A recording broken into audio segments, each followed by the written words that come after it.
Hi guys, we are looking ahead to the festive racing today, and Tote have got some fantastic offers. Tote's money back on the second, third and fourth on the feature race over the festive period, including the King George, Welsh National and Savills Chase. Have a bet on the selected feature race with Tote, and if your pick comes second, third or fourth, you'll get your stake refunded as a free bet up to 20 quid. Always gamble responsibly. So, looking ahead to the Danny's Diary this week, we've got some amazing action, some great matchups over the Christmas, and probably some of the most competitive Christmas racing that there has been for many a year. Starting off with the 26th, Boxing Day or St. Stephen's Day, whichever side of the sea you're on, we're going to start in Kempton, the King George. What a race this is going to be. The matchup of Factifile versus Gaelic Warrior, the John Durkin rematch. Neck and neck down the straight. Gaelic Warrior got the better of Factifile that day. Will the race take its toll on both horses? They seem to be in fantastic form, leaving Close Sutton to head over to Kempton. The boys will be over there to school them on Christmas Eve, and all will be ready for action. I think it's possibly Factifile's race to lose. You know, he was the one, probably looked like he could improve a little bit more from Punchestown, but Gaelic Warrior, he's not lacking speed. He's won an Arkle. If he gets loose on the front end around Kempton with a man like Paul Townend judging the fractions, he'll be very difficult to peg back. Looking through the rest of the field, you've got Django Bay, an Arkle winner, stepping up to 3 miles for the first time. He should stay. Kempton is a flat track. It's a nice tester at this distance if he's going to make it into a Gold Cup type for Nicky Henderson. The Jukebox Man, a very good winner over course and distance last year, came back and won nicely in Haydock, but when he was going clear very easily that day, he did tend to hang left in Haydock. I wonder what was in that. If Harry Redknapp were to win the King George, that'd be a fantastic boost for horse racing, so I'd love to see it happen. And not to forget last year's 1-2, Banbridge and Ile-Francais matching up in the field among plenty of others as well. This is going to be a King George to remember. I think JP McManus can get his first win in the race with Factifile, but hopefully it is Factifile or Gaelic Warrior to win for the Irish. For me, I'm in Leopardstown on the 26th. I've got a good book of rides there. 4 of them are coming for Willie Mullins. I've got more than 4, but the 4 I have to preview for you are, firstly, Salvator Mundi in the Grade 1 Novice Chase. He takes on Romeo Coolio here, who he beat in Aintree last year, over hurdles that was. And Romeo Coolio probably has more experience over fences, so Romeo Coolio is going to be starting favourite here. Was a very good winner in Fairy House and won nicely up the north where a lot of fences were taken out, but the Fairy House performance for Romeo Coolio was very good. You know, he's rock solid, probably going to be hard enough to beat here, but I'm going to pin my colours to that Aintree form, and I think Salvator Mundi is definitely none the worse for being beat in Thurles. I beat him on Capage Pike, and it was a race that worked out beautifully for me. You know, Paul was in front, jumping away on his own, and I just got to sit in that slipstream and probably catch Salvador on the hop on the day. You know, there was very little Paul could do on Salvador when I just sat in his slipstream and came at him fast. Had we got into a battle all the way down the straight that day, maybe Salvador would have won and he might be a shorter price going in here, but I still think the distance we put between us and the third horse that day really justifies the form for Salvator Mundi coming in here for this clash with Romeo Coolio. My ride in the juvenile hurdle. Narciso Has was second in Fairy House on the 30th of November.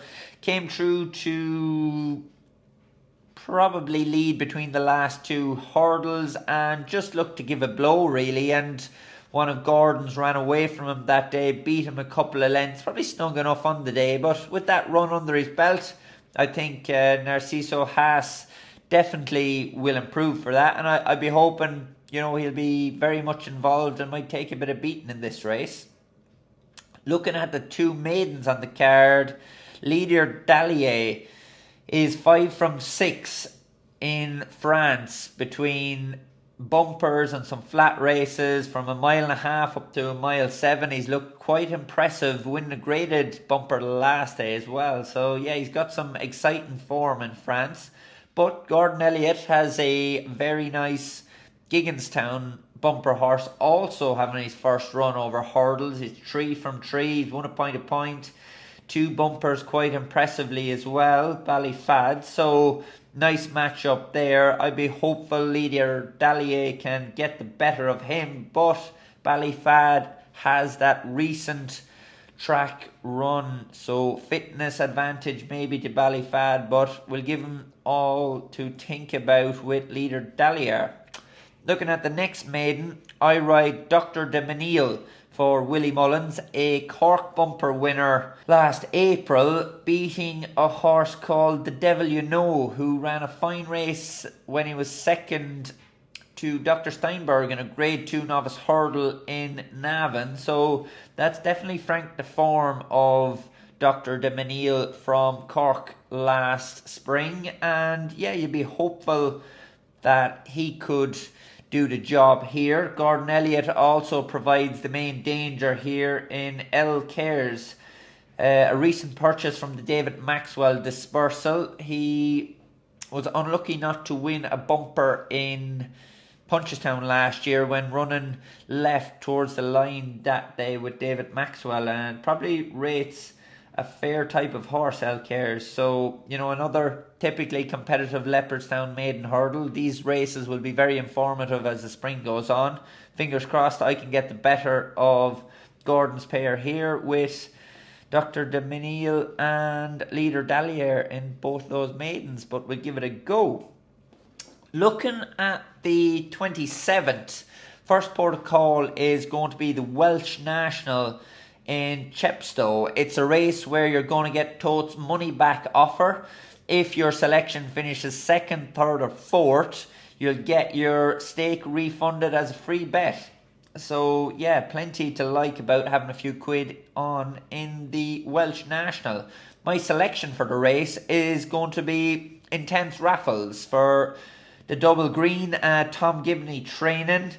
He was well beat in Newbury last time, but I think looking at his Irish National win over this kind of trip, I think there's a lot to like about him here. Good pipe opener, no fitness concerns after that Newbury run, and stepping up 5 furlongs to almost 3.7 miles in Chepstow, dropped £2 for the run in Chepstow, or for the run in Newbury when he runs off a mark of 155 in Chepstow on softer ground. I think this fella, even though he's carrying top weight, I think he's a class enough horse to carry it, and he'll give you a fair run for your money at 14 to 1. Don't forget, if he hits the frame, you'll get your money back as a free bet with Tote. My second day of Christmas is going to be at Limerick on the 27th. I've got 3 rides down there for Willie Mullins. The Mayor's Chase, Jade the Grugy.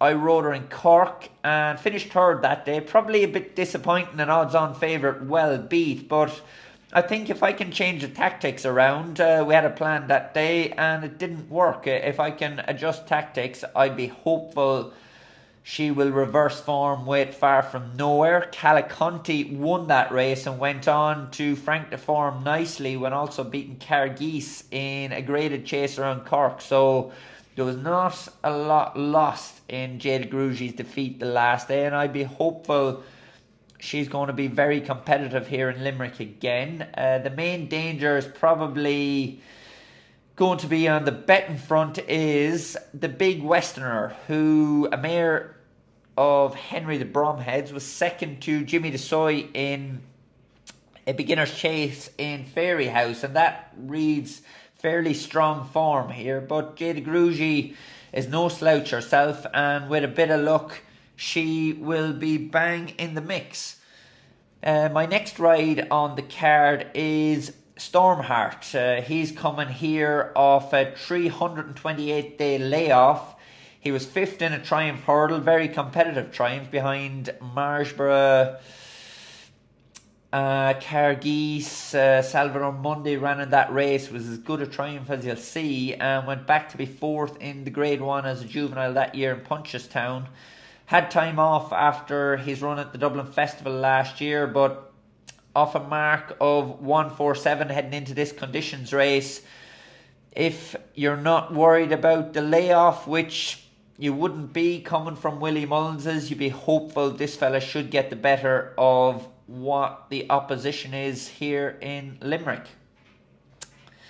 My other ride on the card is Not Negotiable. Also runs off a 613-day layoff, but comes here a 6-year-old mare, won very easily in her bumper in Tipperary over 2.5 miles, where she had a look at the road every time she crossed it, but seemed to put down the head and go. I think this one will be a fine mare, looking at hurdles and really concentrating on that day in Tipperary. She was just doing too much looking around and still looked quite impressive in winning.